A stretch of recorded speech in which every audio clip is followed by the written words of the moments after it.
आपके आदमी को इस बात की कोई शर्म नहीं होती है, इस बात से नहीं झिझकता है कि उसने भारत के संविधान पे शपथ ले रखी है।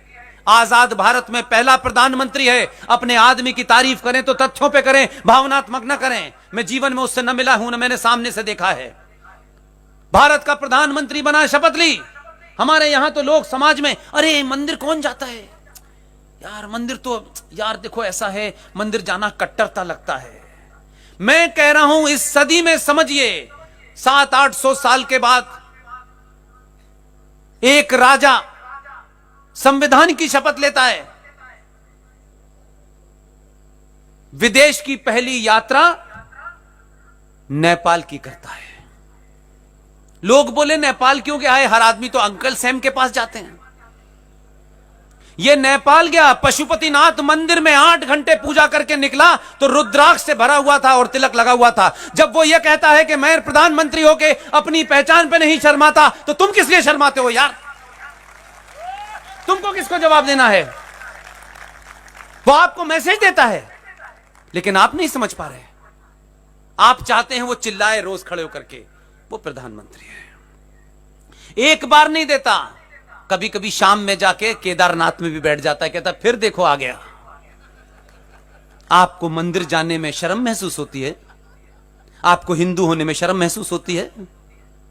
1995 में भारत का प्रधानमंत्री पुर्तगाल गया था। पुर्तगाल में बहुत सारे गुजराती हैं, उन्होंने एक मंदिर बनाया था। प्रधानमंत्री ऑफिशियल विजिट पे थे, और प्रधानमंत्री हमेशा ऑफिशियली होता है, अनऑफिशियल नहीं होता कभी। वो सोते में भी प्रधानमंत्री होता है और जगने में भी प्रधानमंत्री होता है। वहां के गुजरातियों ने कहा कि हमने मंदिर बनाया है, इसका इनॉग्रेशन कर दीजिए। उनके ऊपर सेकुलरिज्म का बुखार सवार था। उन्होंने कहा मैं एक सेकुलर स्टेट का प्रधानमंत्री हूं, मंदिर की इनॉग्रेशन नहीं कर सकता।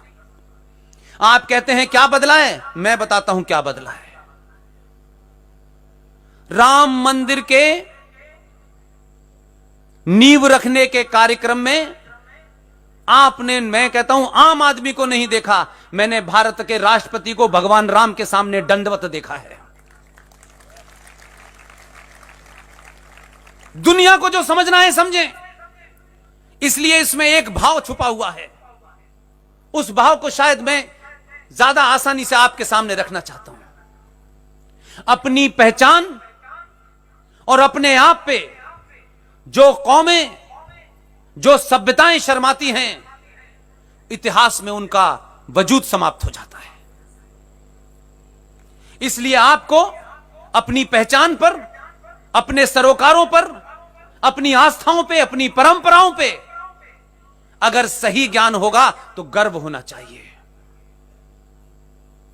इसलिए वो प्रधानमंत्री बनने के बाद प्रधानमंत्री है, जो उसका अपनी प्रजा के प्रति धर्म है वो निभा रहा है, लेकिन पर्सनल आस्थाएं उसकी नहीं बदल सकती।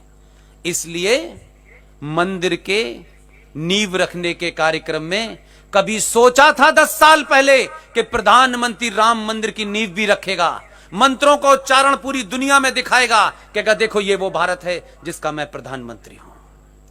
आपको किसने रोका है? मुझे किसने रोका है? आप सिर्फ एक दिन पूरे सड़क पे खड़े हो जाएं कि आज हमको सड़क पे खड़े होने का मन कर रहा है, और घोषित कर दें कि हम इसलिए सड़क पे नहीं खड़े हुए कि हमको जीएसटी कम कराना है, हम सड़क पे इसलिए खड़े हुए हैं कि दुनिया को बताना है कि 90 करोड़ सनातनी हिंदू इस आदमी के साथ है, इसका कोई कुछ नहीं बिगाड़ सकता। और आप जब अपनी आस्थाओं और परंपराओं पे ध्यान रखते हैं, आप कोट टाई के चक्कर में नहीं रहते, आप छुरी कांटे के चक्कर में नहीं रहते, आप अपने शत्रु से अनुमोदन नहीं चाहते, तब पूरी दुनिया सलाम करती है। और जिस प्रधानमंत्री और मुख्यमंत्री के ऊपर मुस्लिम विरोधी होने का आरोप लगा था, उसी को इस इस्लामिक देशों के 6 देशों ने अपना सर्वोच्च सम्मान दिया। आपको झुकाने की ताकत आनी चाहिए। आपको झुकाने के लिए किसी को डराना नहीं है, धमकाना नहीं है। आप जो हैं, आपका रंग काला है, पीला है, कपड़े नीले हैं, करीब हैं, कपड़े पहने हैं, चप्पल पहने हैं, जूते पहने हैं, फ्रॉक पहने हैं, इस पे मत जाइए। आपके अंदर क्या छुपा हुआ है ये उस कपड़े में से नजर आना चाहिए।